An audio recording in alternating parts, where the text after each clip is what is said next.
Bukan tidak sebelah beda Pak Hakim. Ini yang mulia. Ini bukan saya dan di sini, kita semua belajar ilmu hukum. Iya. Ada definisi umum tentang keonaran. Ya. Masa ikutin definisi menurut dia? Siapa yang mau ikutin? Tadi Pak Hakim bilang versi dia. Ya, menurut Nggak pemahaman bisa. dia, Harus versi hukum. Nah, kalau menurut versi dia tidak benar. Ya itu kan menurut saudara. Saya tadi bilang. Jadi gini Pak. Iya. Jadi gini. Ini bukan perdebatan ya, tolong dipahami. Ini sidang. Ya, Ini sidang. Mohon maaf, ini sidang ya. Nggak ada masalah. Iya, ini sidang. Jadi Nggak bukan ada masalah. kita bukan Kita masalah beda pendapat berdebat. biasa. Iya, iya, memang iya betul. Ya, iya. Tapi saksi tidak bisa dipaksa Bukan mengikuti tidak pendapat dipaksa. saudara. Ini pengetahuan umum yang dia tidak sesuai dengan pengetahuan umum. Ya ditanggapi persoalannya. aja Ya tidak. udah, ya silakan Ini untuk apa ditanggapi kita bahwa sekolah saksi kalau ini begitu? tidak benar. Itu aja sudah. Saya kira ini tolong diberi waktu bagi kami untuk menggali. Bang Nabi juga tadi. Iya, sudah saudara paling banyak kita berikan waktu karena semuanya bertanya. Iya. Nggih, kita kasih kesempatan. Nggih, kita kasih kesempatan. Silakan. Ya, oleh karena Tapi itu. mohon ini ya diperhitungkan lah karena Ya, saksi ini kan begini, juga yang mulia. untuk latar belakang saksi juga Terpatok dengan saksi harus habis. Seandainya selesai ini ditunda, kami tidak ada masalah. Ketimbang kita memaksakan selesai, kemudian kebenaran material tidak bisa kita gali, kita yang rugi. Bukan saudara yang mengatur sidang ini ya, kami yang mengatur sidang di sini. Kami terserah kami. Iya, makanya. Kami. Mohon izin, mohon izin. Dan narasinya kita harus selesai. Kalau ijazah asli itu diminta hakim, diminta pengadilan untuk ditunjukkan, saya siap untuk datang dan menunjukkan ijazah asli yang ada. Ya. Saya minta Bapak ke depan sekarang, Pak. Ya. Kalau ada yang kuasa hukum mau ke depan, silahkan. Ini kami punya 2 dokumen ya Pak ya, pihak terkait ini. PT1 mana kuasa hukum, satu lagi. Ini pihak terkait menyerahkan ini dua-duanya sama-sama pakai label Kementerian Pendidikan dan Kebudayaan Republik Indonesia. Bapak lihat ya Pak ya, Pak Aryo. Apa memang begini, terlepas dari soal model apa ya, ini kan ada lagi soal lain ini, ininya tidak sesuai. Apakah memang begini cara model ijazahnya yang diterbitkan? Iya, biasanya ditulis tangan untuk tulis ijazah. tangan, oke. Saya masih tulis tangan juga dulu, Pak. Iya, Gitu. saat ini masih. Ya. Begini ya, Ya. di belakangnya ada nilai seperti ini. Ya, Lalu yang ini apa gunanya, Pak? itu adalah SHUN sebagai bukti yang bersangkutan mengikuti ujian nasional. Sebagai bukti yang bersangkutan mengikuti Ya, ujian nasional. ya, dan yang mencetak adalah Dinas Pendidikannya. Oke. Apa Bapak bisa mengenal nggak model ininya memang sama semua? Sepertinya sama, Pak. Sepertinya sama. Iya, Kalau kan, kami mau mengecek kebenaran siapa yang bisa valid menyatakan sama atau tidaknya? Bisa Dinas Pendidikan bisa. Siapa, Pak? Langsung Kalau Dinas orangnya Pendidikan bukan- aja? Ya, Dinas Pendidikan yang Oke. membidangi. Ya ini ijazah saya, ya ini ijazah saya. Ini nomor seri ini ada kode fakultas, ada nomor induk di fakultas, ada singkatan dari fakultas dan ada tahun lulus ya. Dan nama ini memang ditulis tangan ya. Jadi kalau ijazah asli yang keluar di tahun-tahun ini pasti namanya ditulis tangan. Nomor induk di fakultas juga ditulis tangan ya. Tapi hakim yang meminta, pengadilan yang meminta. Oke lah ke pengadilan. Lalu orang bertanya akan ada rekayasa enggak? Ya pasti akan ada rekayasa. Kalau diminta hakim, saya tunjukkan. Ya mudah-mudahan ini bentuk kepercayaan Pak Jokowi terhadap lembaga peradilan. Masalahnya mafia peradilan lagi on fire. Kalau saya punya perkara, saya bisa titip ke Kapolres. Kalau di kabupaten, tolong dong hakimnya Pak itu.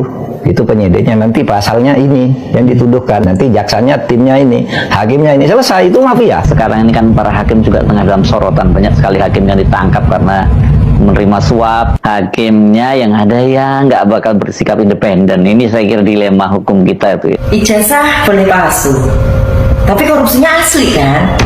Kita tuh terlalu peduli sama formalitas, tapi nggak peduli sama fungsi.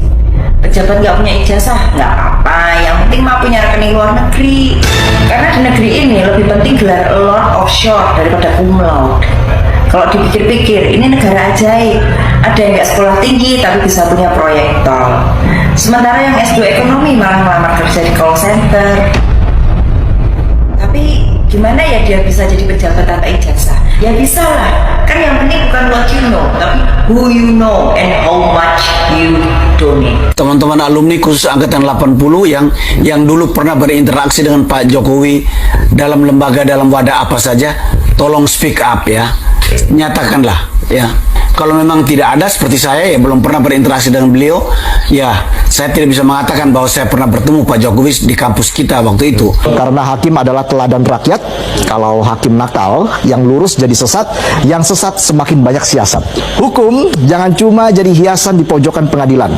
Negara ini nggak cuma butuh hakim yang pintar dan hafal pasal, tapi hakim yang jujur dan punya moral. Karena percuma hafal pasal kalau vonisnya tergantung amplop tebal. Pengadilan atau pasar, kok jualan pasal?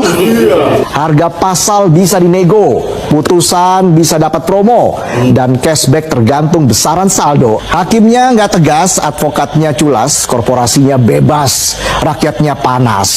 Ya, halo teman-teman nalar politik, selamat datang kembali di channel ini. Hari ini kita akan kembali dihadapkan pada sebuah topik yang seakan tidak pernah usai dan terus menggelinding bola salju di tengah publik.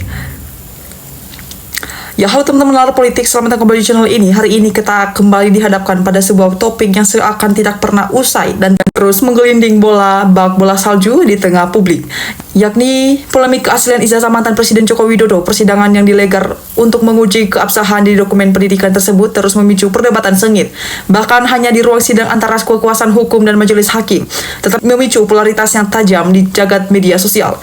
Publik ini mempertanyakan sejauh mana transparansi dan komitmen moral dari seorang mantan pemimpin dan dalam menghadapi gugatan hukum yang menyeret nama baiknya. Teman-teman politik, dalam beberapa cuplikan persidangan yang beredar, kita bisa melihat bagaimana perdebatan hukum menjadi secara alot mengenai definisi keonaran serta mekanisme pembuktian sebuah ijazah. Ada tuntutan besar dari masyarakat agar ijazah asli tersebut ditunjukkan secara langsung di hadapan majelis hakim guna mengakhiri segala spekulasi yang berkembang. Kasus ini bukan lagi sekedar urusan persoalan, melainkan telah bertransformasi menjadi ujian terbuka bagi integritas lembaga peradilan kita, di mana publik menuntut ketegasan hakim untuk bertindak independen tanpa adanya intervensi dan kekuatan politik manapun. Teman-teman nalar politik, jika kita beda secara dalam, esensi dari tuntutan persidangan ini sebenarnya sangat sederhana, yaitu kehadiran fisik dokumen untuk diverifikasi secara hukum. Di dalam ruang sidang, saksi, ahli maupun pihak terkait menjelaskan bahwa ijazah pada era tahun 90-an ada mayoritas ditulis tangan, lengkap dengan nomor seri, kode fakultas, serta surat keterangan hasil ujian nasional atau dokumen pendukung sejenisnya.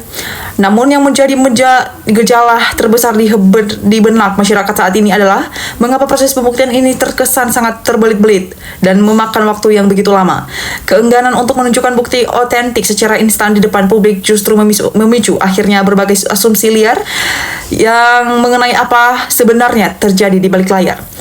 Ya, lebih jauh lagi, kandungan ini memicu gelombang perbandingan yang cukup masif di tengah masyarakat. Kasusnya saat memasuki era kepemimpinan Presiden Prabowo Subianto, banyak pihak menilai bahwa di bawah pemerintahan yang baru bagaimana kasus korupsi besar yang selama ini bertahun-tahun terkesan tertutupi, kini mulai dibongkari satu persatu ke permukaan.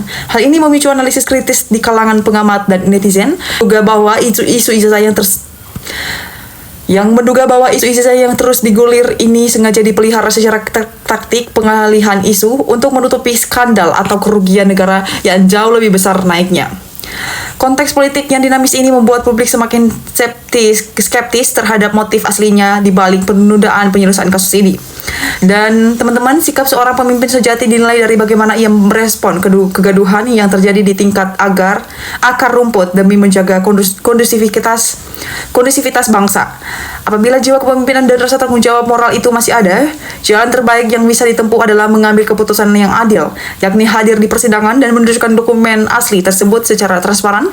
Langkah ksatria ini dinilai sangat krusial, bahkan hanya untuk membersihkan nama baik keluarga, tetapi juga untuk merendam potensi kericuhan sosial yang berkepanjangan. Sayangnya realita yang dipertontonkan saat ini justru memperlihatkan kesan ketidakpedulian yang membuat masyarakat merasa hak informasinya telah diabaikan. Ya, teman-teman nalar politik, krisis kepercayaan ini diperparah oleh situasi internal. Lembaga peradilan kita saat ini tengah berada dalam sorotan tajam akibat rentetan kasus suap yang melibatkan oknum hakim. Ketika hukum dirasa tajam ke bawah namun tumpul ke atas, masyarakat mulai meragukan apakah kebenaran Apakah kebenaran maritel benar-benar bisa digali dalam persidangan ini? Kekhawatiran akan adanya rekayasan atau kompromi hukum di balik pintu tertutup membuat tuntutan akan hadirnya keadilan yang murni semakin menguat. Pada akhirnya masyarakat kita tidak bisa lagi dibodoh-bodohi oleh formalitas belaka, melainkan menutup pembuktian nyata yang akuntabel di mata hukum. Ya teman-teman Nalar Politik, mari kita bacakan komentar-komentar dari teman-teman kita. Ada yang berkomentar bahwa jika proses persidangan ini terus-menerus ditunda tanpa kejelasan, masyarakat di Pulau Jawa sebaiknya segera membentuk tim independen yang vokal untuk mendesak dan membersihkan para penegak hukum yang dinilai tidak becus, serta lambat dalam menangani persoalan krusial negara ini. Dan juga teman-teman kita yang berkomentar bahwa kita sebagai rakyat sudah sangat mulai melihat drama pengadilan dan oknum hakim yang seolah-olah beralih fungsi menjadi pelindungan bagi kepentingan penguasaan. Kita tidak boleh membiarkan sistem ini menciptakan presiden buruk yang melahirkan generasi pemimpin pembohong di negeri besar Indonesia. Lalu juga teman-teman kita yang berkomentar bahwa seseorang pemimpin harus memiliki jiwa kesatria. Jika memang merasa berada di pihak yang benar, datanglah langsung memenuhi panggilan institusi hukum tertinggi negara. Sudah menjadi kewajiban mutlak bagi majelis hakim untuk melakukan pengadilan paksa agar semua bukti bisa dibuka secara transparan di hadapan publik. Dan juga teman-teman kita berkomentar bahwa bagaimana bangsa ini bisa melangkah maju dengan tenang jika persoalan mendasar seperti ini, validasi dokumen pemimpin terus digantung tanpa kepastian. Penegakan hukum jangan hanya berani menindak masyarakat kecil. Sementara kita berhadapan dengan elit penguasa, proses menjadi tumpul dan penuh dengan kompromi. Teman-teman Nalar Politik, dari rangkaian perdebatan di ruang sidang bangsa sidang hingga suara lantang netizen yang baru saja kita bedah, kita dapat menarik benang merah bahwa publik kini sudah semakin cerdas dalam dan kritis. Masyarakat tidak lagi bisa dipuaskan hanya dengan narasi-narasi formalitas atau janji-janji di atas kertas tanpa adanya pembuktian fisik dan nyata. Kelanjutan dari kasus ini akan menjadi catatan sejarah yang sangat penting bagi arah penegakan hukum dan demokrasi Indonesia ke depan. Dan bagaimana tanggapan dan opini teman-teman semua mengenai perkembangan kasus ijazah ini? Apakah menurut Anda dokumen tersebut akan benar-benar dibuka secara transparan atau ini akan menjadi misteri hukum yang berkepanjangan? Terima kasih telah menyimak ulasan ini sampai selesai. Tetap kawal keadilan. Sampai jumpa di video pembahasan menarik selanjutnya. Salam NKRI harga mati.